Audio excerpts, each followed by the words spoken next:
La patología del tracto digestivo es, digamos, intensa y teniendo en cuenta que las enfermedades relacionadas a él están entre aquellas de mayor incidencia y prevalencia a nivel mundial y sobre todo en los Estados Unidos con cáncer de colon, pues son temas importantes. Aparte de eso, hay una serie de enfermedades relacionadas con cambios inflamatorios intestinales que tienen incidencia alta.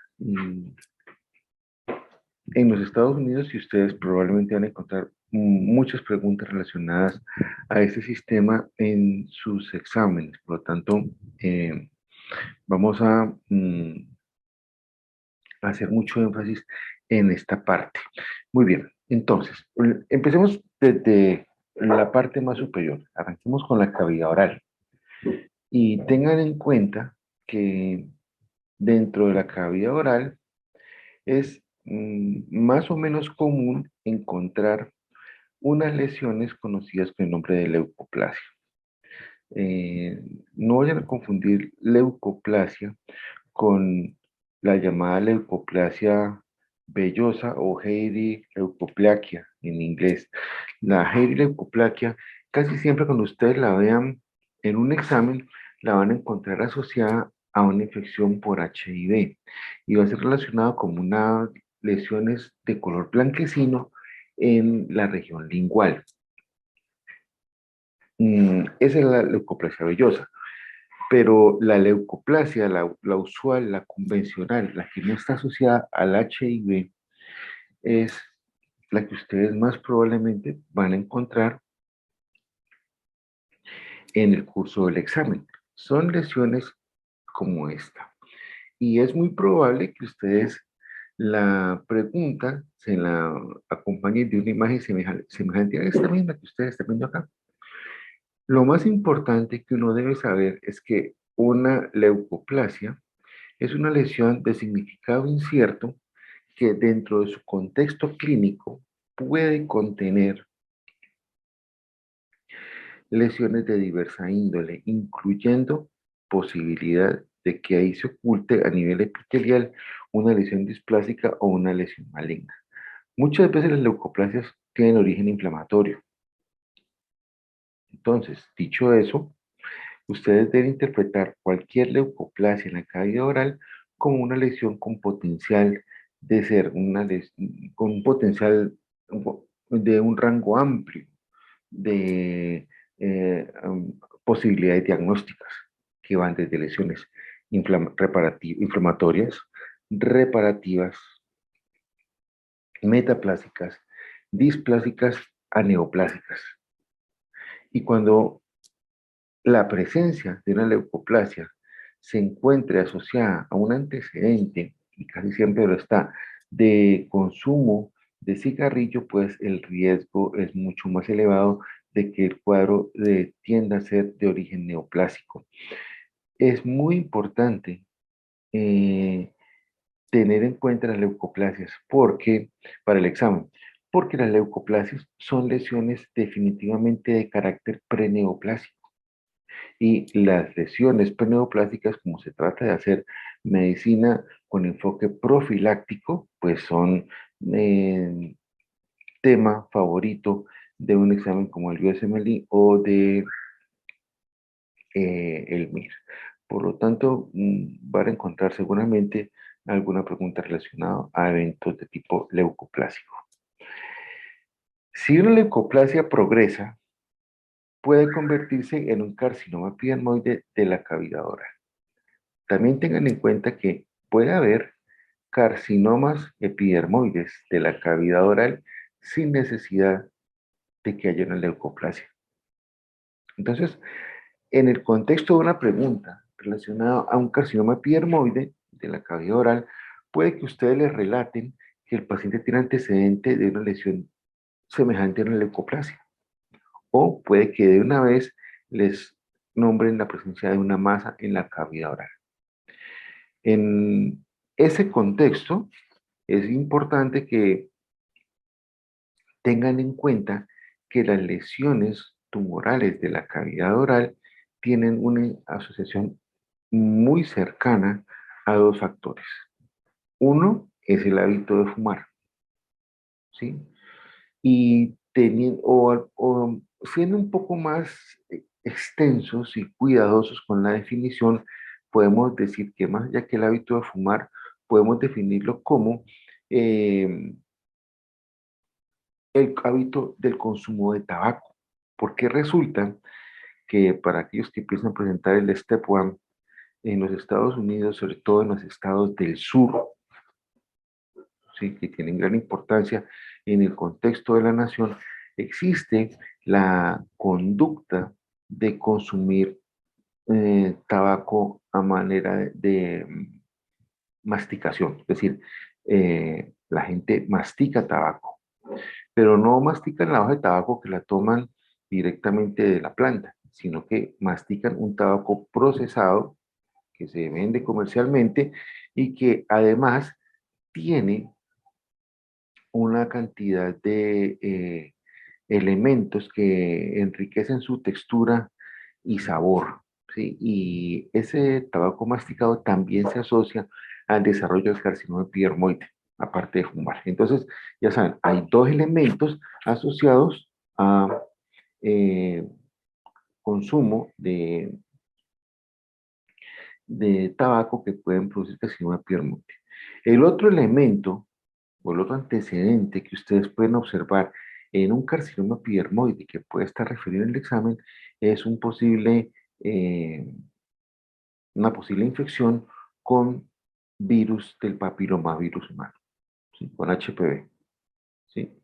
Y esta asociación con HPV o HPV generalmente está relacionada a subtipos claramente conocidos de tipo oncogénico, 16, 18, 31, 33.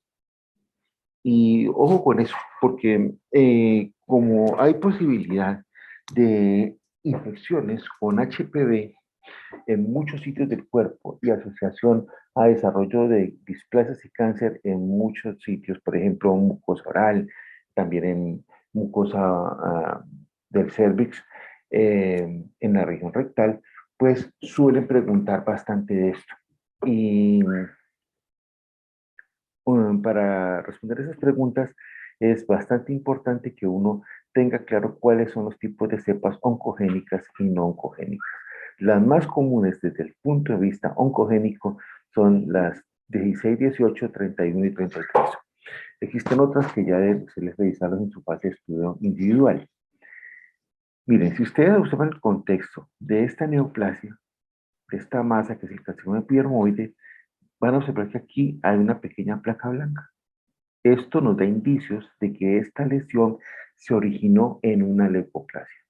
No es raro, por ejemplo, que ustedes les coloquen una lesión como esta en una fotografía y luego le den el diagnóstico. Digan, se trata de una neoplasia maligna tipo carcinoma epidermoide. El origen de esta lesión fue, eh, y ustedes deben mirar la foto y darse cuenta y marcar una leucoplasia. Miren, si ustedes ven aquí, también hay focos de leucoplasia. Entonces, la leucoplasia tiene una asociación directa como enfermedad o como trastorno preneoplásico. Ahora, en cuanto al pronóstico de los carcinomas epidermoides de la boca, tienen un pronóstico dependiente del momento del diagnóstico. Si el diagnóstico es tardío, el pronóstico, como siempre, va a ser malo. Si el diagnóstico es temprano, el pronóstico puede ser bueno. Uno de los grandes problemas de los carcinomas epidermoides de la cavidad oral es su gran irrigación y sobre todo el extenso drenaje linfático que tiene la cavidad oral. Entonces, esos tumores fácilmente logran hacer metástasis y de ahí viene su pronóstico relativamente complejo. El sitio más común de presentación de las carcinomas de la cavidad oral, sin ninguna duda, es el piso de la boca. ¿Sí? Entonces, cuando ustedes le salen de una masa localizada en el piso de la boca, inmediatamente ustedes ya tienen que tener una referencia de que la lesión a la cual les van a preguntar tiene relación a un cáncer de carcinoma epidermoide de la cavidad oral o por lo menos a una leucoplasia. También es posible que uno encuentre lesiones en otros sitios, ¿sí? paladar, mucosa yugal, etcétera. Pero básicamente esta es la referencia de la lesión. También en cavidad oral eh, es muy posible encontrar preguntas relacionadas al llamado adenoma pleomórfico.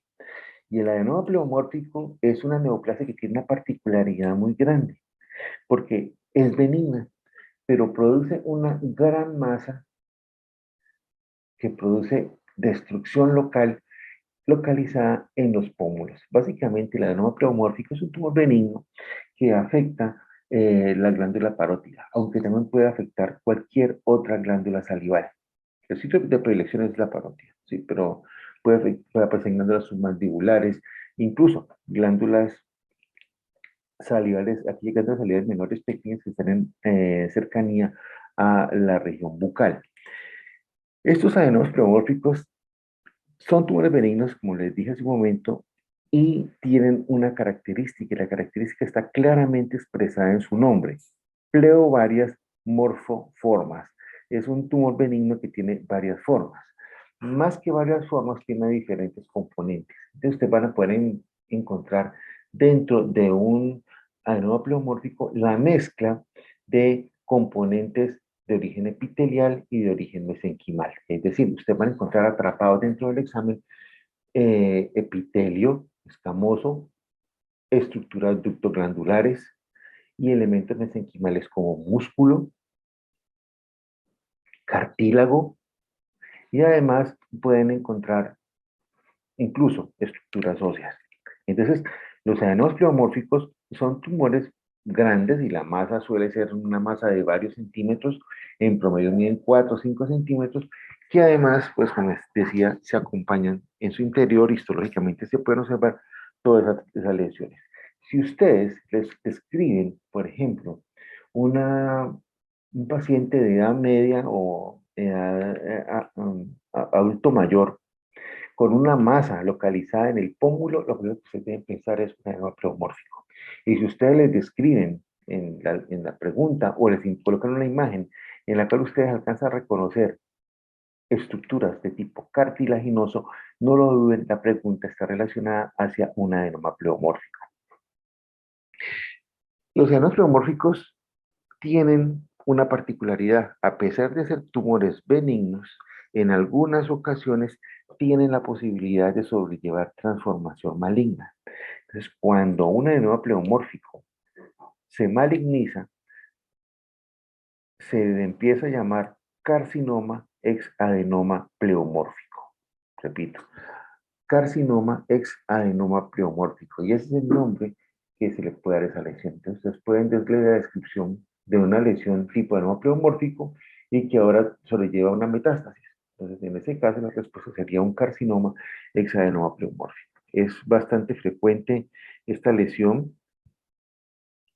Se observa con cierta regularidad en el servicio de patología y no me extrañaría que en el examen evalúen al menos una pregunta relacionada a esto. Bien, yendo un poco más abajo entonces, nos introducimos al esófago. Y un trastorno esofágico muy frecuente es el reflujo gastroesofágico. ¿Qué es el reflujo gastroesofágico o cómo lo definimos? Es el paso de contenido gástrico hacia eh, el tubo esofágico a través del esfínter esofágico inferior. El reflujo gastroesofágico es una patología sumamente frecuente y además importante. Ustedes van a encontrar referencia al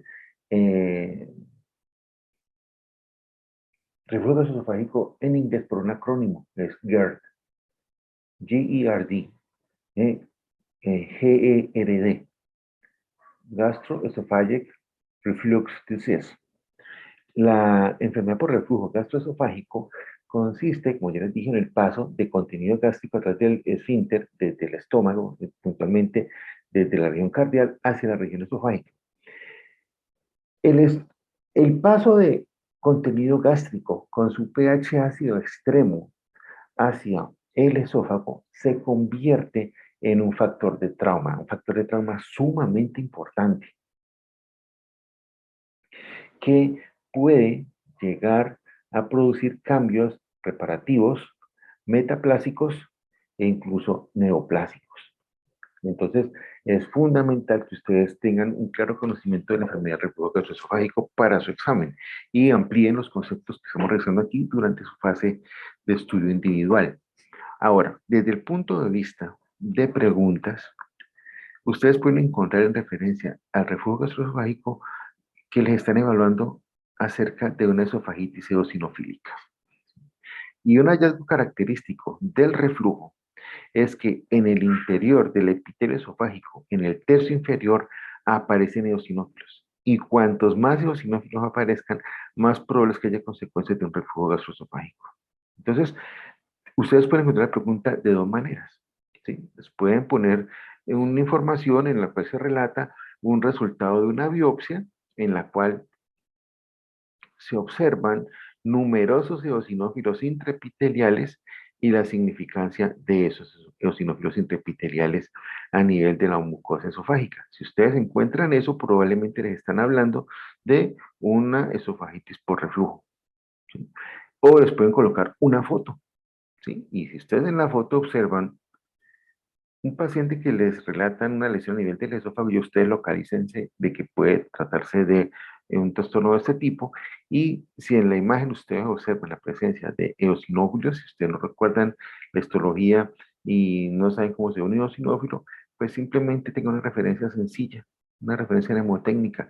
EOS es rojo. Si ustedes ven las células que tienen un citoplasma rojo, rojo intenso, como este que se ve en esta imagen, localizada sobre un epitelio escamoso, seguramente les está mostrando unos eosinófilos intraepiteliales. Contextualicen la pregunta y la respuesta debe estar relacionada a un tema asociado a reflujo gastroesofágico. Entonces no se olviden, la presencia de eosinófilos en el epitelio es, desde el punto de vista de diagnóstico de patología, claramente asociada a enfermedad de reflujo gastroesofágico.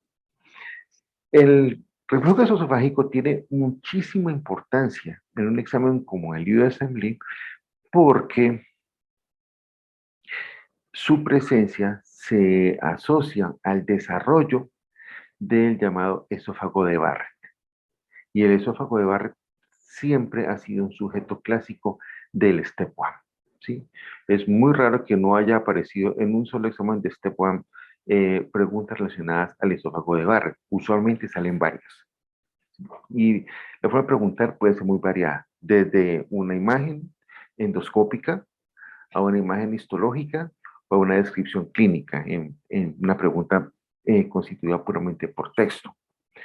Entonces, el esófago de Barrett, ¿qué es? Es una metaplasia de la unión gastroesofágica, en la cual hay un reemplazo del epitelio escamoso normal del lado esofágico de la unión gastroesofágica por epitelio de tipo intestinal. Ese cambio, esa transformación del epitelio, ¿sí? Esa transición abrupta de epitelio a metaplasia, ocurre debido al reflujo gastroesofágico, buscando permitir que haya mejor tolerancia a la condición de reflujo. Y en efecto, eso sucede en principio. El epitelio metaplásico que aparece tolera mejor las condiciones nuevas impuestas por el reflujo gastroesofágico. El problema es que a medida que avanza el tiempo, ese epitelio metaplásico se hace más vulnerable y entonces comienza a desarrollar cambios de tipo displásico y puede evolucionar a una neoplasia. Aquí tienen ustedes la imagen histológica clásica de un esófago de Barrett. Cuando ustedes vean un esófago de Barrett, lo más probable es que le muestren una imagen que se asemeja mucho a la mucosa intestinal. Entonces, el aspecto es muy, muy parecido. Siempre dentro del contexto de una biopsia tomada en la región del esófago. Ahora, si ustedes han olvidado la histología y no saben cómo reconocer una mucosa intestinal, pues guíense por una característica relativamente sencilla. busque la presencia de estas células grandes, redondas, siempre con algo en su interior que están en el epitelio de estas glándulas. Estas células son células de tipo caliciforme.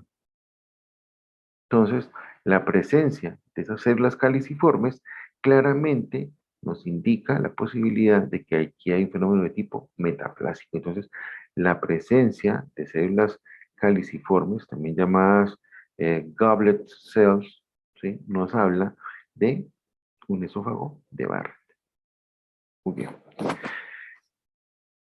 En cuanto a los carcinomas del esófago, hay que tener en cuenta varias cosas.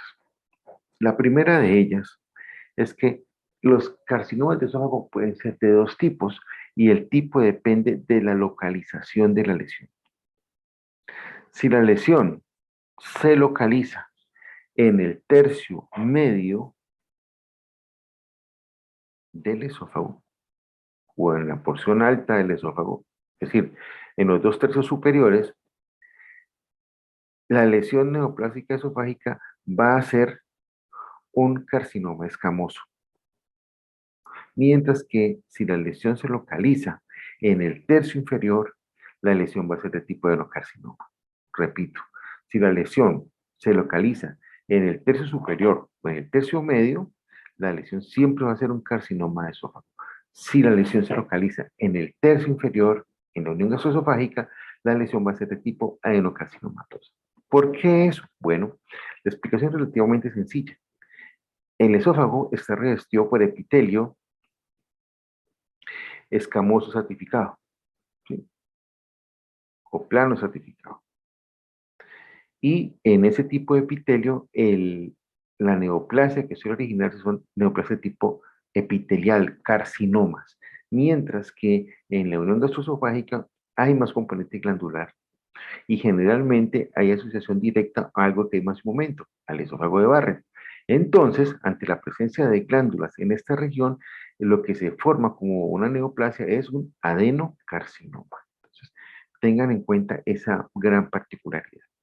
Clínicamente, los dos carcinomas se comportan más o menos igual y la sintomatología está relacionada al tamaño de la lesión.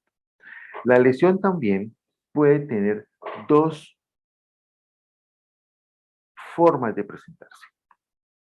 La primera de ellas, como una lesión exofítica, ¿sí? Aquí la estamos viendo, una masa que protruye hacia el lumen esofágico, o puede aparecer como una lesión endofítica, una lesión ulcerada que en lugar de protruir hacia el lumen esofágico, protruye hacia el interior de la pared intestinal. ¿Por qué es importante entender estos dos patrones de crecimiento? Pues resulta que cuando la lesión protruye hacia el lumen del esófago es mucho más sintomática y entonces el paciente presenta un cuadro descrito como de displasia, perdón, de disfagia. Disfagia inicialmente a sólidos y luego, a medida que la lesión progresa, disfagia a líquidos. Cuando la lesión tumoral tiene un crecimiento endofítico o ulcerado, no ocurre ese fenómeno de obstrucción del lumen esofágico y por lo tanto no va a haber una sintomatología tan severa eh, de disfagia. A veces ni existe. Otra particularidad del carcinoma de esófago es que la disfagia sí es muy notable clínicamente, pero no es una lesión particularmente dolorosa, al menos al principio. Y la razón por la cual los carcinomas ulcerados no duelen en sus fases terminales es que en realidad la inervación sensitiva del esófago es limitada. Entonces, estos tumores con crecimiento endofítico o ulcerativo tienen como gran particularidad que al momento del diagnóstico, por lo general, ya han traspasado la pared y están invadiendo el mediastino. Es decir, se encuentran tumores ya en una fase avanzada, ¿sí? Los carcinomas de esófago de crecimiento exofítico, como este que estamos viendo acá, una masa fungosa que sobresale hacia el lumen, generalmente son más sintomáticos, el paciente consulta a tiempo y se diagnostican tempranamente. Por esa razón, los carcinomas de tipo exofítico, de crecimiento exofítico del esófago, suelen tener mejor pronóstico que los de crecimiento endofítico. Entonces, eso es un dato de bastante importancia en referencia al examen. Ahora, otra situación de mucho valor en el contexto de estas alteraciones. Eh, los carcinomas de esófago no son de personas jóvenes, son de personas mayores y generalmente tienen un antecedente referido como de hábitos de fumar o de un reflujo gastroesofágico de larga data. En referencia al adenocarcinoma del cardias y la unión gastroesofágica, como ya les decía, siempre tiene un trasfondo de una metaplasia de Barrett, de un esófago de Barrett, y la sintomatología pues es bien conocida y referida como relacionada a una masa de carácter exofítico que crece hacia a comprometer el lumen de la unión gastroesofágica. Los adenocarcinomas de cardias y de la unión gastroesofágica casi nunca producen una invasión de la pared, siempre presentan un patrón de crecimiento hacia el lumen y eso pues está bien definido. Entonces no se piden para el examen, existen dos tipos de lesiones neoplásicas malignas del esófago, los carcinomas que ocurren en los dos tercios superiores y el adenocarcinoma que suele aparecer después del esófago de Barrett en el tercio inferior. Ahora, aquí estamos observando la forma en que invade un carcinoma de esófago. Entonces, ustedes ven aquí el epitelio, ¿sí?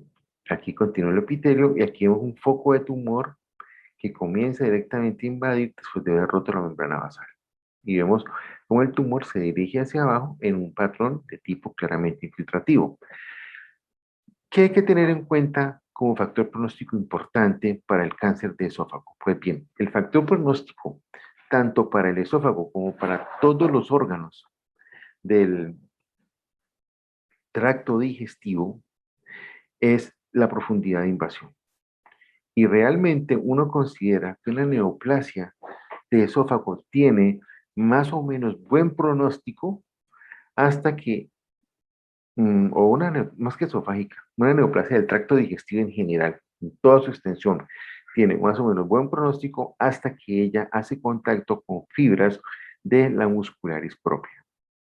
Una vez una lesión neoplásica del tracto digestivo, y eso aplica para el esófago, por supuesto, hace contacto con fibras de la muscularis propia, el pronóstico del paciente comienza a ser mmm, más pobre. ¿Sí?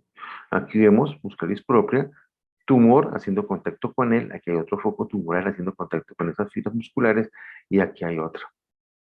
Entonces, no vayan a olvidarse de eso, porque a veces suelen preguntar al respecto y pueden preguntarlo en teoría o pueden preguntarlo con una imagen. Entonces, factor pronóstico importante para neoplasias en general del tracto digestivo, la invasión de la muscularis propia. No lo vayan a confundir con la muscularis de la mucosa. Ese es otro tema que trataremos más adelante. Muscularis propia es la que realmente aplica como factor pronóstico. Muy bien. Ya en el estómago, una pregunta clásica del USMLE hace referencia al llamado tricobesoar. El tricobesoar, como ustedes saben, es una neoplasia, perdón, es una pseudoneoplasia, es una falsa masa intragástrica eh, que está compuesta por cabello. Básicamente, para tener un tricobesoar se requiere de un trastorno psiquiátrico llamado tricotilomanía, que consiste en arrancarse cabello e ingerirlo. Generalmente, ese cabello se intermezcla con residuos alimentarios, con material mucoide y forma una masa intragástrica que comienza a ocupar espacio y comienza a funcionar como si fuera, digamos, un balón gástrico. Y a largo plazo, pues entonces eh,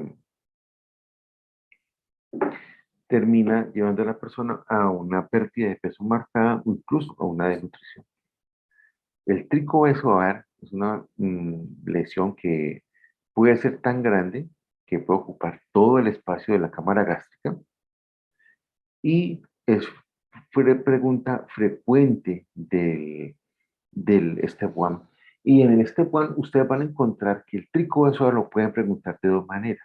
Lo pueden preguntar por el lado de patología o pueden preguntarlo por el lado de behavioral sciences, ¿sí? De ciencias del comportamiento. O más aún, pueden asociar las dos preguntas. Entonces recuerden que siempre hay un contexto de un trastorno psiquiátrico en pacientes con un tricobeso. ¿De acuerdo? Entonces, esa es su importancia. Ahora, desde el punto de vista de patología, lo que ustedes tienen que saber es que la lesión se comporta como una eh, formación ocupante de espacio que restringe la capacidad nutricional. Recuerdo haber visto poner una pregunta en un examen en la cual iniciaba la pregunta enfocando al paciente como un trastorno psiquiátrico, luego hablaba de la lesión ocupante de espacio y sus características, y la pregunta terminaba refiriéndose a un trastorno de desnutrición asociado. Entonces hay que tener conocimiento del tricoesoar para enfrentar el examen. Es uno de los temas clásicos de pregunta del IUSM. Bien, el Helicobacter pylori. ¿Sí? Entonces, el Helicobacter pylori es otro de los temas que no falla en el examen. ¿Por qué? Por su estrecha relación con una patología muy común, que es la gastritis crónica.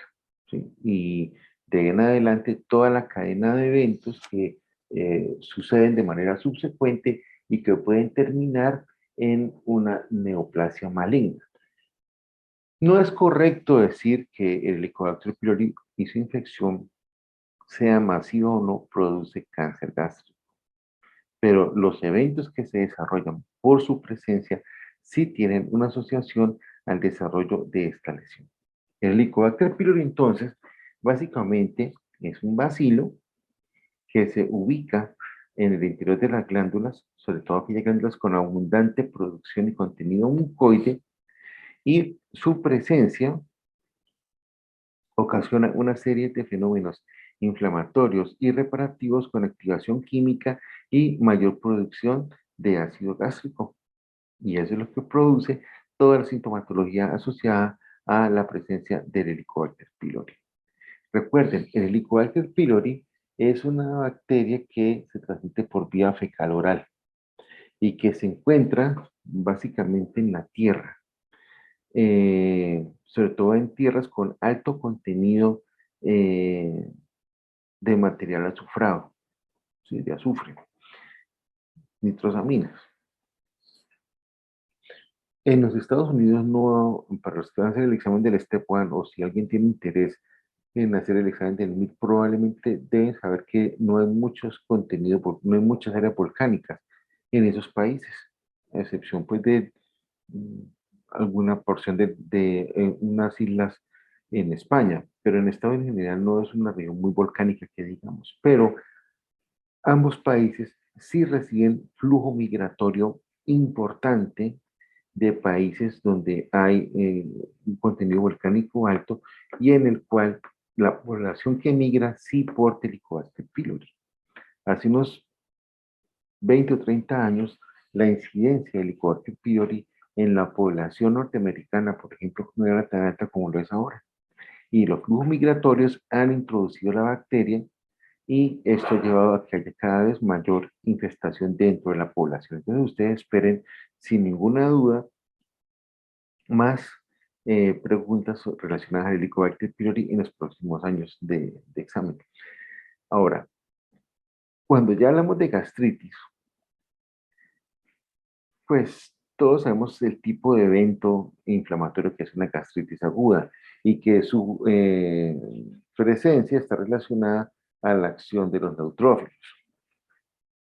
Si nos vamos a ir a una posible pregunta relacionada a una gastritis aguda y a un tema que definitivamente debemos saber es la causa y sus complicaciones. La mayor parte de los episodios de gastritis aguda están causados por eventos definitivamente, como lo indica, agudos, que irritan la mucosa gástrica. Por ejemplo, ingesta de AINES, ingesta aguda de alcohol. ¿Sí? Entonces ustedes, si les llegan a preguntar causa, lo decía la otra vez, es muy difícil que ustedes pregunten causa directa, una pregunta del step one, pero si les preguntan causa de gastritis aguda, pues no vayan a marcar el Helicobacter pylori, porque este está mucho más asociado a esa gastritis crónica. Entonces, busquen el distractor que les haga referencia, por ejemplo, a infección, perdón, que haga referencia a una ingesta de antiinflamatorios no esteroides o consumo de alcohol o de algún tipo de irritante que esté referido en la pregunta. Si nos vamos al ítem de las complicaciones, pues la mayor complicación de la gastritis aguda son las úlceras, las llamadas úlceras pépticas agudas. Y las úlceras pépticas agudas tienen una particularidad morfológica muy clara y que probablemente ustedes la van a ver en el examen. Consiste en la presencia de pequeñas formaciones ulcerosas de forma lineal y rasgada en una forma semejante al ojal de una camisa, que además tienen como particularidad ser múltiples, ser pequeñas y ser de poca profundidad. ¿Sí? Entonces, la característica de las úlceras, ¿sí?, pépticas agudas son pequeñas, múltiples y superficiales. Esa es la gran característica que ustedes deben recordar siempre en relación a este fenómeno. Ahora, si ustedes les preguntan o les colocan como pregunta una úlcera grande, única, profunda, ese tipo de úlcera se relaciona a gastritis de tipo crónico. Entonces, recuerden, hay mucha diferencia entre una y otra. Otra particularidad es que las úlceras de gastritis aguda, por sus características, rara vez ocultan detrás de ellas un proceso maligno, mientras que las úlceras por gastritis crónica es necesario tener en cuenta que detrás de una lesión de ese tipo puede haber un proceso neoplásico hasta demostrar lo contrario. Entonces, es bastante importante que ustedes tengan eso presente. Otra cuestión que hay que tener muy en cuenta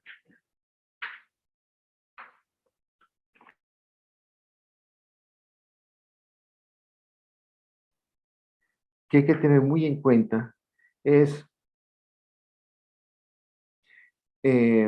que estas úlceras, como son profundas, son las llamadas, constituyen las llamadas úlceras penetradas, las cuales pueden tener espesor total, romper la serosa y producir peritonitis química. Entonces, no vayan a olvidar eso, son muy diferentes las úlceras crónicas y agudas. Las úlceras agudas, repito, son pequeñas, superficiales y múltiples. Las crónicas son únicas, grandes, profundas y toda úlcera crónica debe manejarse como una posible neoplasia hasta demostrar lo contrario. Siempre en el contexto de la presencia de una úlcera crónica, ustedes van a ver que hay una gran atrofia de la mucosa alrededor de la úlcera. Y ese es otro dato importante. Previo a las úlceras, a la formación de una úlcera crónica, hay una clara atrofia mucosal. Ahora, aquí sí viene el punto. La gastritis crónica sí tiene una clara asociación al desarrollo o a la presencia, perdón, de Helicobacter pylori. Entonces, en este caso sí, el Helicobacter pylori sí se asocia como causa a la gastritis crónica. Aquí vemos entonces una gastritis atrófica. ¿Sí? Entonces, la gastritis crónica, ¿cómo la caracterizamos? La caracterizamos como un trastorno inflamatorio reparativo en la cual hay una marcada pérdida de los pliegues gástricos. Ustedes Cuando vean pérdida de los pliegues gástricos, piensen en gastritis atrófica. La gastritis atrófica, entonces, es el paso previo al desarrollo de una complicación del proceso reparativo inflamatorio crónico de la mucosa, que es el desarrollo de metaplasia. ¿Sí? Entonces, la metaplasia a nivel gástrico siempre va a tener un antecedente, ¿sí? De una gastritis crónica con atrofia, y luego aparece en medio del área atrófica el reemplazo de glándulas de tipo gástrico por glándulas de tipo intestinal, ¿sí? Para soportar el cambio atrófico y todos los fenómenos que se sobrevienen a esa presencia de la atrofia. Las metaplasias de tipo intestinal suelen, en un principio, al igual que en el esófago de Barrett, tolerar mejor la situación asociada a al pH ácido, pero a largo plazo terminan cediendo y comienzan a experimentar transformaciones displásicas. Y en una displasia intestinal se origina el foco que termina formando un carcinoma gástrico. Aquí observamos una imagen de una úlcera péptica crónica. Repito las características de ella: son úlceras grandes, únicas y profundas, ¿sí? En este caso, por ejemplo, ustedes ven una úlcera perforada, es una peritonitis química a consecuencia de la perforación de la úlcera. Y por debajo de la úlcera, si ustedes ven aquí en la parte de arriba, hay preservación de los pliegues gástricos, pero aquí abajo hay atrofia plena, ¿sí? Entonces, siempre las úlceras suelen aparecer en áreas de atrofia. Muy bien. Recuerden, detrás de una úlcera péptica hay una gran posibilidad que se oculte una neoplasia. Por lo tanto, los bordes de la biopsia deben ser idealmente biopsiados. Bien. Entonces, recuerden, existe una secuencia de eventos dentro del estómago que pueden llevar a el desarrollo de una metaplasia. Inicialmente es una gastritis crónica de larga data que se transforma en una gastritis crónica, pero una gastritis atrófica, y esta gastritis atrófica después cede su paso a una gastritis crónica con metaplasia, metaplasia tipo intestinal. Las metaplasias pueden ser de tipo completo o incompleto, todo depende del aspecto histológico de las glándulas. No es sujeto del puedan preguntar esas minucias histológicas que diferencian una metaplasia intestinal completa o una incompleta. Por lo tanto, no tiene mayor importancia que ustedes manejen eso para el examen, pero sí conozcan la secuencia de eventos. Entonces, gastritis crónica, pasa a gastritis crónica atrófica, luego gastritis crónica metaplásica, y la metaplasia puede ser de dos tipos, completo o incompleto. Bien, otra particularidad dentro del estómago y aún en el tubo digestivo, no todas las masas que aparecen son de tipo epitelial, es decir, no todas las lesiones que aparecen son definitivamente adenocarcinomas, ¿sí? Existen otros tipos de tumor que pueden aparecer en el tubo digestivo, y esos tumores son los llamados GIST. Un GIST es un acrónimo que significa Gastrointestinal Stromal Tumor, tumor estromal gastrointestinal. Es decir, son tumores de origen mesenquimal, tumores de tejidos blandos que aparecen en el músculo liso que tiene el tracto digestivo. Ese músculo liso que tiene el tracto digestivo, pues lo encontramos a lo largo de todo el tracto. Y ese músculo liso principalmente origina como tumor leiomiomas. Entonces, los leiomiomas del tracto digestivo son frecuentes. No voy a decir que es el pan de cada día, pero sí pueden aparecer tumores de ese tipo. Y su aparición va en alza, estadísticamente hablando. Entonces, ustedes pueden encontrar de pronto la referencia a una neoplasia mesenquimal, a un tumor benigno de músculo liso en el tracto digestivo, les están hablando de un GIST. Los GIST pueden aparecer en esófago, en estómago, en intestino delgado o en colon. ¿Qué otros tumores estromales de tracto digestivo pueden aparecer? Bueno, también los lipomas, ¿sí? Relacionados a presencia de tejido adiposo en el tracto digestivo.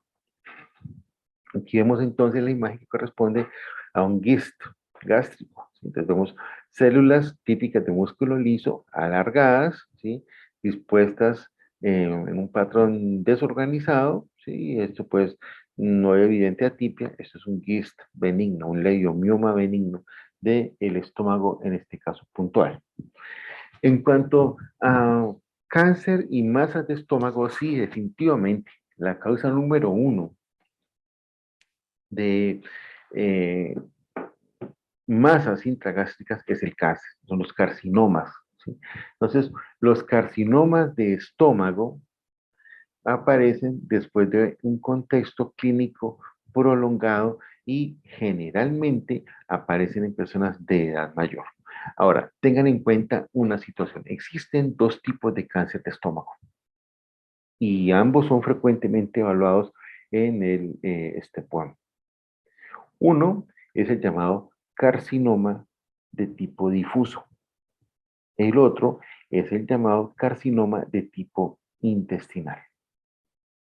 El carcinoma de tipo difuso difiere severamente del carcinoma de tipo intestinal. En pocas palabras, son dos carcinomas totalmente diferentes a pesar de ser cánceres de estómago. El carcinoma de tipo difuso es un carcinoma que tiene su origen en un evento mutacional puro. Es decir, no es un tumor que evolucione a consecuencia de la historia natural de una enfermedad, sino que puntualmente ocurre una mutación y el tumor se genera. Ese tumor que aparece en el cáncer de estómago de tipo difuso tiene algunas particularidades anatómicas muy relevantes. La primera, suele estar descrito en personas jóvenes. La segunda es un tumor de alta agresividad. La tercera es un tumor plano. No solo puede ser una masa grande, por lo general. Y tercero y cuarto es una masa, es una lesión de pésimo pronóstico. El pronóstico es muy malo. Entonces, ustedes pueden encontrar referencia en el examen a una persona joven, alrededor de los 30 40 años, que presenta un antecedente de dolor gástrico y se le encuentra en la biopsia una masa tumoral, ¿sí? Cuando ustedes tengan una referencia de ese tipo, les están hablando de un carcinoma de tipo difuso, ¿sí? Recuerden, el carcinoma de tipo difuso es secundario a una mutación y por esa razón la masa es más agresiva que la del tipo intestinal. El carcinoma de tipo intestinal es un carcinoma que sigue lo que llamamos la historia natural de la enfermedad, es decir, que es una lesión que arranca en una gastritis crónica, evoluciona a gastritis crónica atrófica, luego es una gastritis crónica metaplásica y la metaplasia se convierte en una displasia, una gastritis crónica con displasia y luego evoluciona el carcinoma. Los tumores de tipo difuso evolucionan rápidamente, tiempo promedio 6 meses a un año. Los tumores tipo carcinoma de tipo intestinal evolucionan a lo largo de muchos años y suelen aparecer en personas mayores de 60 años. Estadísticamente, la sobrevida es mejor en pacientes con carcinoma de tipo intestinal que con carcinoma de tipo difuso. Ahora, ¿es posible que a una persona mayor le dé un tipo difuso? Por supuesto que sí. O viceversa, que una persona joven le dé un carcinoma de tipo intestinal. Por supuesto que sí. Pero la presentación clásica es difuso en jóvenes y intestinal en personas mayores. En cuanto a localización, la mayor parte de los tumores malignos del estómago se ubican sobre la curvatura menor. ¿Sí? Entonces, la ubicación en la curvatura menor es importante tenerla en cuenta. ¿Sí? Entonces, cualquier masa que ustedes encuentren sobre la curvatura menor o una metaplasia que ustedes encuentren ubicada sobre la curvatura menor, probablemente nos habla de un riesgo de progresión a cáncer. Muy bien. Dentro del carcinoma difuso existe una variedad muy particular. Se llama la variedad de células en anillo de sello, también conocido como eh, Signet Ring Cell Carcinoma. Signet Ring Cell Carcinoma. Cuando ustedes hagan referencia a estas células en patrón de anillo de sello, tengan la certeza de que ustedes le están hablando de un tumor muy agresivo y de muy mal pronóstico. La presencia de esas llamadas células en anillo de sello, y el nombre viene de la forma de las células, que se parece a un anillo de sello, pues es que esta presencia celular se asocia a mal pronóstico. También ustedes van a encontrar dentro del examen probablemente referencia a un trastorno en el cual, en medio de un cáncer, las paredes las paredes del estómago sufren un engrosamiento marcado y el estómago adquiere una rigidez alta en el contexto de una atrofia gástrica en el interior. Cuando ustedes observen una foto en la cual ustedes vean las paredes del estómago gruesas, como se ven en esta imagen, o ustedes les estén diciendo que las paredes del estómago están engrosadas y rígidas, les están haciendo referencia a una variedad de cáncer gástrico llamado linitis plástica. La linitis plástica no es que sea un tipo diferente de cáncer, ¿sí? Solamente hay dos tipos de cáncer, difuso e intestinal. La linitis plástica es una variedad morfológica del cáncer gástrico en el cual la pared gástrica sufre infiltración por células en anillo de sello y el depósito mucoide causa el engrosamiento de las mismas. Lo que tienen que tener ustedes en cuenta cuando les salen de una linitis plástica es que esos tumores se asocian a muy mal pronóstico. Son tumores muy agresivos y de pronóstico muy pobre. Entonces no vayan a olvidarse, hay dos tipos de cáncer gástrico, difuso intestinal, difuso de jóvenes, muy agresivo, mortalidad alta, asociado a factores mutacionales puros, el de tipo intestinal, personas mayores, relativamente mejor pronóstico en comparación frente al carcinoma de tipo difuso, eh, larga evolución, sigue el estudio natural de la enfermedad y si ustedes les hablan de células en anillo de sello o les hablan de limitis plástica, automáticamente están hablando de una lesión de alta agresividad y de muy mal pronóstico. A veces ustedes van a encontrar referencias en el examen a una lesión neoplástica temprana, ¿sí? Early neoplasia, lo pueden hablar. O les pueden hablar de una lesión que es tumoral maligna franca, pero que no sobrepasa la muscularis de la mucosa. Cuando ustedes le están hablando de una lesión neoplásica maligna, francamente maligna, que no sobrepasa la muscularis de la mucosa, les están hablando de una lesión temprana. El carcinoma gástrico temprano básicamente es un tumor maligno que se origina en el epitelio, pero que no ha sobrepasado la musculares de la mucosa. Por lo tanto, el pronóstico de esos pacientes suele ser bueno. ¿Sí? Entonces es bueno porque es una lesión detectada tempranamente con mínima invasión. Recuerden, no estamos hablando de la muscularis propia, sino hablando de la muscularis de la mucosa, la pequeña capa muscular que rodea y separa la mucosa gástrica. Entonces, cuando un tumor no ha superado la muscularis de la mucosa, un tumor del tracto digestivo, hablamos de un carcinoma de tipo temprano, cuya presencia se asocia a un muy buen pronóstico. Entonces, es un dato de relevancia para tener en cuenta.